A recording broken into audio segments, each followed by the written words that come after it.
Hello and welcome to the channel. The first two versions of this watch were pretty good, but now Saint Martin released a third version, pretty much bringing each individual part of this Submariner Homage to perfection. Now the question is, of course, will the sum of all those perfect parts give us a perfect watch? Well, that's what we're here to find out.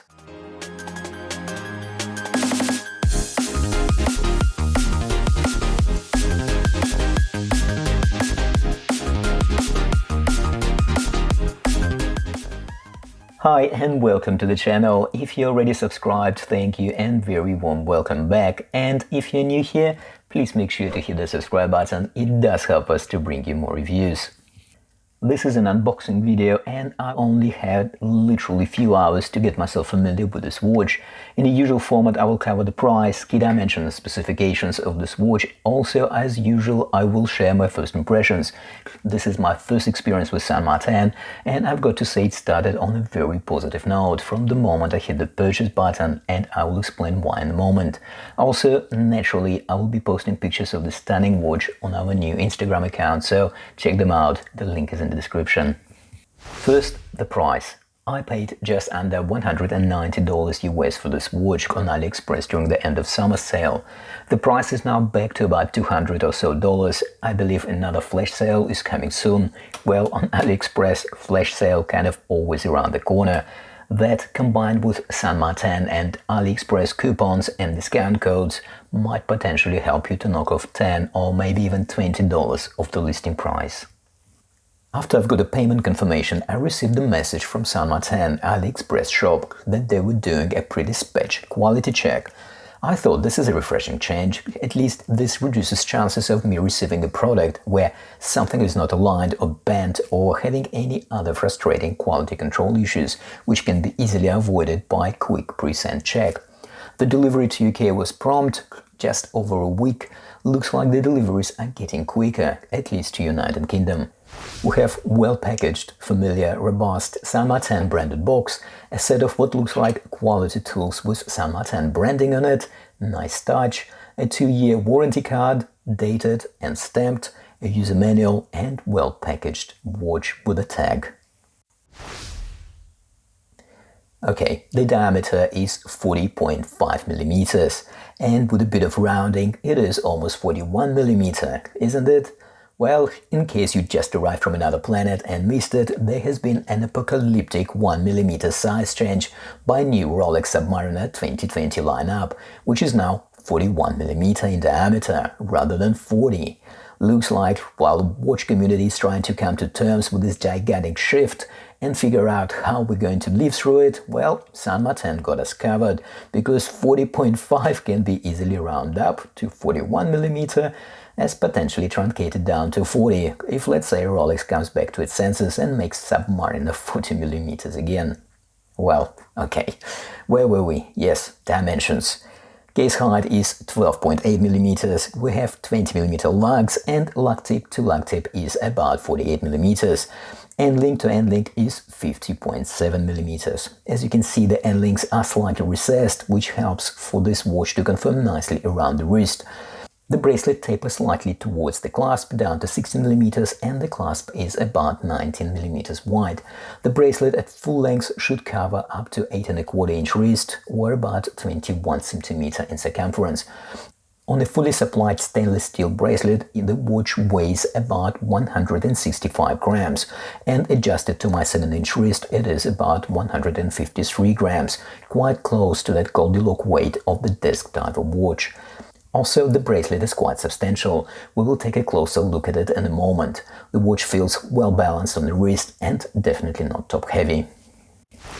Dial is very well executed. You can clearly see the quality of the production. Nice deep piano black background and well-proportioned hour markers. Of course, familiar Mercedes and Lollipop hands. However, somehow they look more elegant than on other Submariner Homages I reviewed. Hands are also nice and long, with second and minute hand extending nicely all the way to the minute chapter ring. The writing on the dial is minimalistic and to the point. One of the key features of the version 3 is, of course, the logo on the dial. Well, it is a bit of a personal preference, I guess. I personally like it.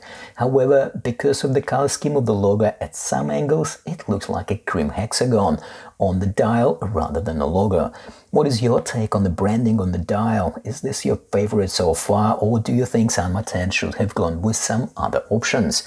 Please let us know in the comments. Also, I believe San Martin still has a custom logo option, so at the very extreme case, for a few extra dollars you can order your own branding on the dial, if that's what you fancy. And of course, we have to mention the lume. The hour markers and hands are very well lumed with generously applied BG9 Superluminova, giving out that long-lasting bluish-greenish glow. We have a nice and flat sapphire crystal here with slightly beveled edges. There is a cyclope for the date window, and I'm happy to report that alignment is just fine. The level of magnification is also quite sufficient to make the date well legible. I can confirm that both crystal and cyclope are sapphire. I don't see any sign of anti-reflective coating though, however the dial is very legible regardless. This watch has a ceramic insert bezel with well-lumed 12 o'clock peep. It is a 120 clicks unidirectional bezel. The bezel action is probably the best I've seen so far on a watch from AliExpress, and it probably will give run for their money to some much more expensive watches as well. There is almost no backplay, the resistance is just right, and the ratcheting feel is spot on. This feels like a well-engineered tool. I can't help myself but to give it a turn now and again just to enjoy that quality precision feel. Moving on to the case, stainless steel construction, nice brushing and polishing, the corners and transitions are well defined. The lugs have an interesting shape which makes sense when the watch is on the wrist, giving it the look of the case being sculpted around the wrist. Just to point out, the lug's outer edge and the transitions to the back case are a bit on a sharpish edgy side. It doesn't create any discomfort, but I thought I'll point it out anyway. Still, I'm quite happy with the quality of the finishing on the case. Back case is sterile and coincidentally not much different from Rolex approach. We have a screw-down crown with a shark logo on it, which I happen to like quite a bit, and I'm very happy San Martin brought it back in the version 3 of this watch. The crown action is smooth, looks like there is an O-ring to help with the dust protection and water resistance. The watch declares 200 meters of water resistance, so you can take it for a dive. Just a quick reminder that we have Seiko NH35 movement in here. For the time I had this watch with me, so far it proved to be quite accurate. I will do a full time graphic check and a full review though, so stay tuned for that. That is, hit the subscribe button. Crown action is smooth and sturdy, again adding to the overall quality feel of this watch. Bracelet. This is another part of this watch that I think is quite impressive. Starting from slightly recessed solid end links, you can clearly see that the bracelet was designed specifically for this watch case. The finishing on the lugs and the end links is very similar, making a watch and the bracelet look like a one unit. The center part of the links is also well defined, looks and feels quality. The recessed end links curve nicely down to hug the wrist. Then we get to the links, and again, these are well finished and fully brushed. Thank you San Martin for not going with polished center links here. Also, the links are quite chunky and feel quality. Right, how many times did I say quality in this review so far? Also, very little play in the bracelet, and at the same time, there are no sticky links either. Of course, we get screws here, not pins, but even those screws look well finished. Moving to the clasp, first impression of well-engineered, robust machine scissor clasp with plenty of micro adjustments. The clasp is signed, which is also good.